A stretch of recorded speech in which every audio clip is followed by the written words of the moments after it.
The scene is not the frantic, smoke-choked hedgerows of France, but the calm, cool planning rooms of the Wehrmacht High Command on August 19, 1944.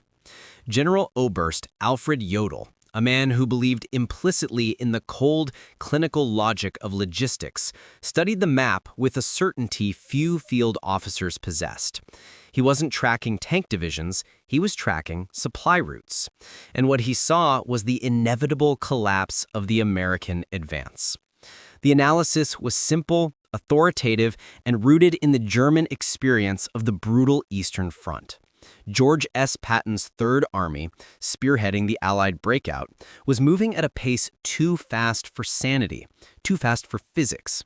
His tanks were now stretching over 400 miles from the primary supply depots on the Normandy beaches.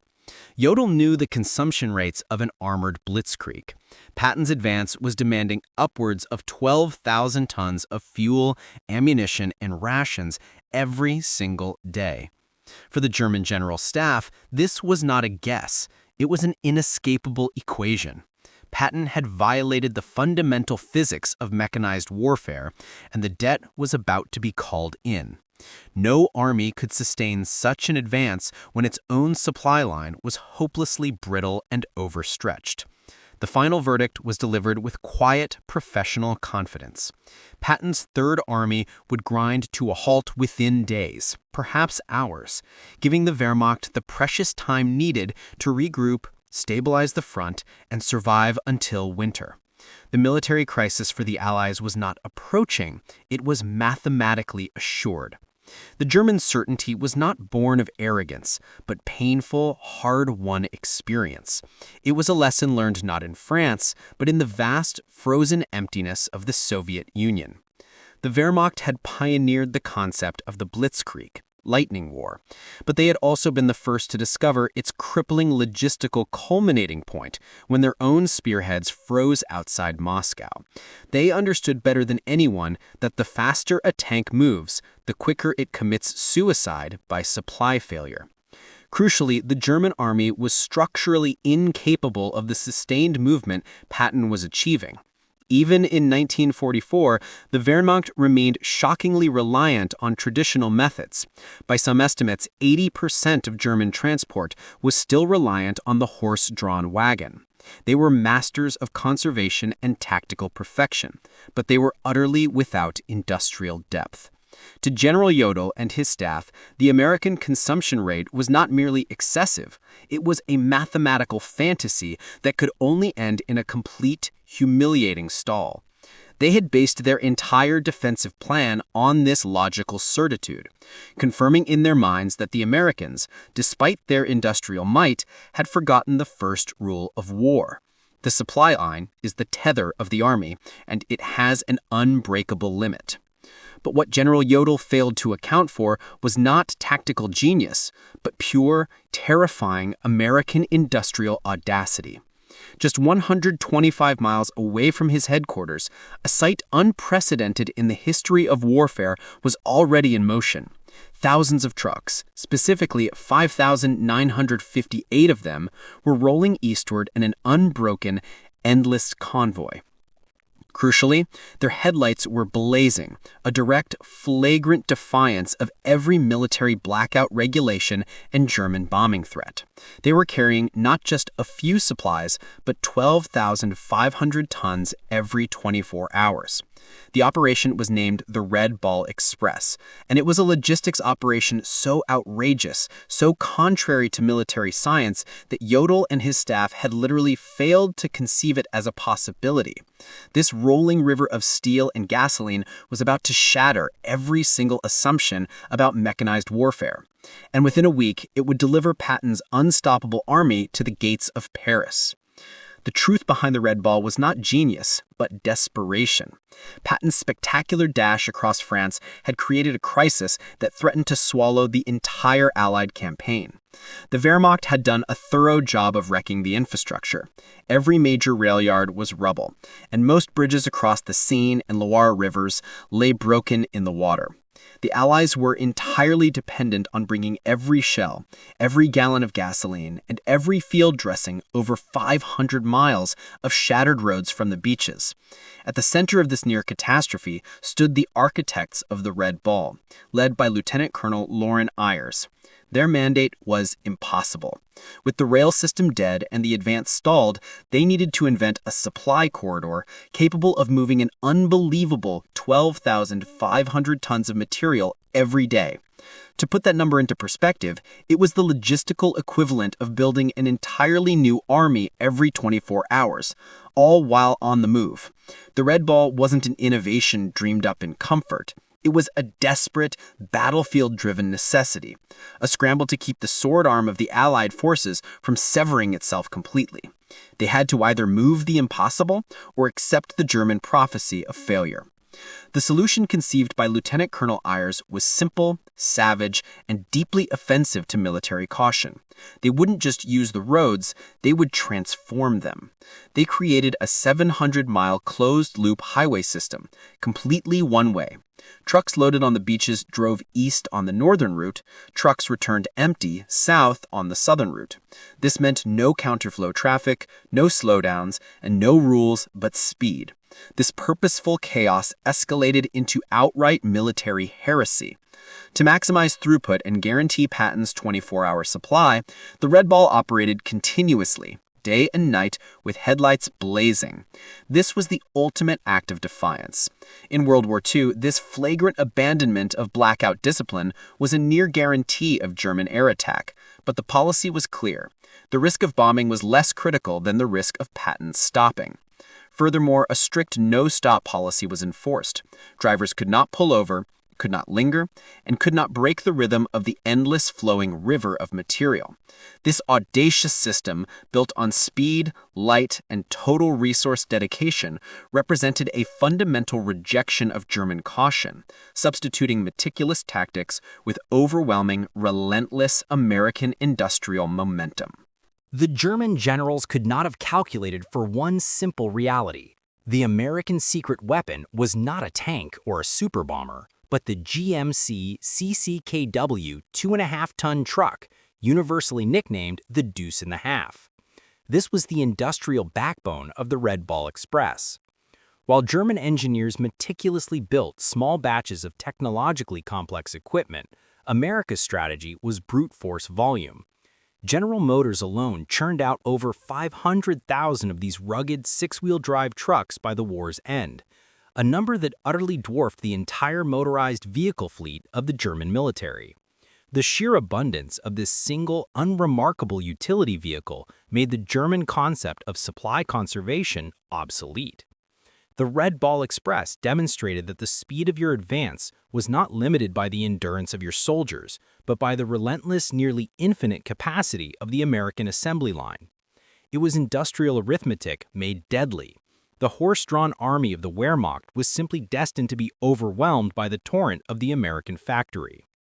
The German approach to vehicle maintenance was rooted in conservation, a meticulous parts-rationing mindset that sought to repair every component.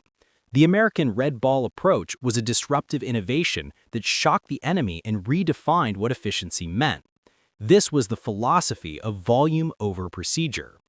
The maintenance crews of the Red Ball Express were not mechanics. They were a high-speed triage system. If a truck broke down, a roadside team had a clear, brutal mandate: a 15-minute fix or push it off the road. There was no time for delicate repairs. If an engine failed, it was not rebuilt. The entire engine block was simply replaced from a massive stockpile, and the old one was sent back to a rear echelon depot. This abundance, this willingness to discard a $2,000 truck because of a flat tire or a broken axle, horrified the resource-starved Germans. To them, it was criminal waste. To the Americans, it was the fastest route to victory. This system, where industrial supply was deemed cheaper than time, made German conservation and their entire logistical doctrine hopelessly outdated. The true logistical marvel of the Red Ball Express was not just the machine, but the men who wrestled it into existence. The entire operation relied on a massive force of approximately 23,000 drivers. The raw, contradictory truth was that roughly 75% of them were African American soldiers, men who served in a segregated U.S. Army. They drove for a nation that denied them basic civil rights, yet they were the ones physically delivering the victory that would defeat the ultimate racist ideology of Nazi Germany. This was the ultimate irony of the war. This was the source of the operation's deep emotional resonance, the triumphant underdog. They were marginalized and undervalued at home, often relegated to service units and denied combat roles, yet they found themselves at the absolute center of the European war effort. It was a brutal test of loyalty, faith, and endurance. Every mile driven, every ton delivered was a profound statement of courage, proving under the most punishing conditions that skill, dedication, and patriotism transcended the ugly boundaries of race.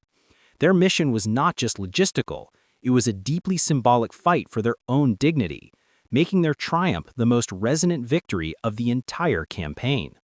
The extreme speed and relentless pressure of the Red Ball Express demanded superhuman effort from its drivers. These men were pushed past the breaking point, often enduring grueling 48 to 72-hour shifts with only brief naps pulled over on the side of the road. Exhaustion became a constant enemy, leading to dangerous stretches of hallucination, where drivers swore they saw ghosts or German soldiers dancing on the pavement. The danger was amplified by the constant risk of accidents on the pitch-black, congested roads or the sudden violence of a German ambush. Yet out of this immense sacrifice, a powerful and defiant culture emerged. The drivers, determined to prove their worth, personalized their anonymity, painting bold, confident slogans directly onto the canvas sides of their trucks. Phrases like "Hitler, here we come" turned their vehicles into rolling declarations of war. But none were more resonant than Patton's blood bank, a stark acknowledgement that every drop of fuel and every case of ammunition they carried was lifeblood for the general's advance. This empathy and sacrifice humanized the logistical machine, transforming the Red Ball from a cold series of numbers into an inspiring testament to courage under pressure. The cargo itself became the source of immediate, terrifying risk. Every mile driven was a gamble because the most vital supply was also the most volatile: gasoline. Fuel trucks marked with large, easy-to-spot signs were priority targets for desperate German soldiers and saboteurs. A single tracer round could turn a fuel tanker and its driver into a spectacular fireball. These men weren't just driving through liberated, joyful towns, they were driving through operational combat zones where the German front was still fluid and often infiltrated. The tension was maintained not just by external threats, but by the sheer concentration of destructive power. A single 60-truck convoy might carry enough high-explosive ammunition to flatten the small city. Every driver knew that a simple mistake, an accidental pileup, or a single well-placed German shell could trigger a chain reaction of unimaginable violence. This constant, immediate threat demanded profound courage. Private First Class James Washington, for instance, once stopped his own convoy under fire to unhitch a burning fuel trailer and save the rest of his comrades, epitomizing the suspense and sacrifice that defined life on the Red Ball Express. Their vigilance against ambush and accident was as vital to victory as any infantry patrol. For the German forces desperately trying to regroup, the Red Ball Express was more than just a supply column. It was a form of relentless psychological warfare. German reconnaissance reports spoke with disbelief and fear, noting the continuous columns and the absence of any blackout discipline. To a German soldier hiding in the ruins, every passing hour of the night brought the terrifying confirmation that the American logistical capability was inexhaustible. This wasn't just visual, it was profoundly auditory. The sound of endless motors all night, every night, was a noise that crushed hope. It destroyed any chance of a quiet regrouping, any sense of normalcy, or any belief that the Allied advance would ever pause. The sheer overwhelming volume of the Red Ball's traffic, a constant churning mechanical roar, stripped the German defense of its most vital resource: time. While the generals calculated when Patton must halt, the soldiers on the ground heard the truth. The American machine was a force that simply did not stop, and its noise alone was enough to break the will to fight. The moment the Red Ball Express hit its stride, the German High Command's careful calculations were utterly obliterated. Logistics, not infantry maneuvers, became the primary determinant of the war's speed. German doctrine held that an armored division at peak effort could sustain an advance of 20 to 30 miles per day. Yet Patton's divisions, supplied by the relentless torrent of the Red Ball, were averaging 40 to 60 miles per day for weeks on end. This impossible speed proved the core thesis of American industrial warfare. The most stunning data point was the 67-mile single-day advance achieved by the 4th Armored Division. Such a move was unheard of in European warfare. The key was the guaranteed midday resupply. When German tanks stopped to refuel and reorganize, Patton's tanks were simply passed new cans of gasoline and new crates of ammunition directly from a passing Red Ball convoy in order to continue the blitz. The hard numbers proved that German logistics were finite and predictable. American logistics, fueled by the Red Ball, were a fluid, unstoppable force that had fundamentally changed the pace of the defeat. The German strategy of defense relied entirely on scarcity, forcing the enemy to expend ammunition and fuel until their operational tempo collapsed. The Red Ball Express, however, countered scarcity with relentless saturation. A prime example of this disparity was the use of artillery. German guns were meticulously rationed, often limited to less than 50 rounds per gun per day due to the sheer logistical effort required to move heavy shells to the front. The Americans, supplied by the Red Ball, operated with a mindset of limitless destruction. During the grueling sieges of key German strongholds, the Red Ball was capable of delivering 100,000 artillery rounds in a single 24-hour period to one sector alone. This sheer overwhelming volume meant American artillery could fire continuously, targeting every possible defensive position until it was neutralized. This wasn't surgical warfare, it was quantified defeat. By delivering such massive amounts of ammunition, the Red Ball Express turned German defensive tactics, which relied on careful positioning and conservation, into a futile gesture against a supply line that simply refused to run dry. The most potent counter to the German certainty was not visible on the road, but flowing silently under it. While the Red Ball Express was battling ambushes and fatigue on the surface, the Allies were deploying a hidden, mind-boggling logistical feat: Operation Pluto, pipelines under the ocean. This network of high-pressure pipelines ran directly from England, under the English Channel, and across France, continuously pumping thousands of gallons of gasoline. This was the secret weapon reveal that doubled the insult to the German High Command. The fuel running through Pluto provided a steady, massive reserve that worked in tandem with the Red Ball's tankers. This system ensured that gasoline, the single most critical supply for an armored breakthrough, was treated as a limitless commodity. No vehicle, no matter how fast Patton drove it, ever had to wait more than 10 minutes for gas. The Germans, meticulous in their efforts to conserve every precious liter, simply could not comprehend this sheer level of industrial overflow, where both the highway and the subsurface were dedicated to the continuous, fluid delivery of the lifeblood of mechanized war. The Red Ball Express delivered not just gasoline and shells, but an existential crisis to the German High Command. When the full scale of the operation became clear, the laughter of the German generals died in their throats, replaced by a profound and chilling realization. Their carefully calculated, resource-conscious strategy had been nullified by a force they could not possibly match: industrial overflow. The most powerful confirmation of the Red Ball's success came directly from the antagonists. Field Marshal Walter Model, a highly regarded German commander, did not blame tactical mistakes. He blamed the fundamental imbalance of resources. He famously stated, "We face not a superior army, but a superior civilization." He understood that the American ability to treat military supplies as disposable was the true weapon. Similarly, Field Marshal von Rundstedt summarized the strategic shock. "Our strategy assumed their culminating point. That point doesn't exist.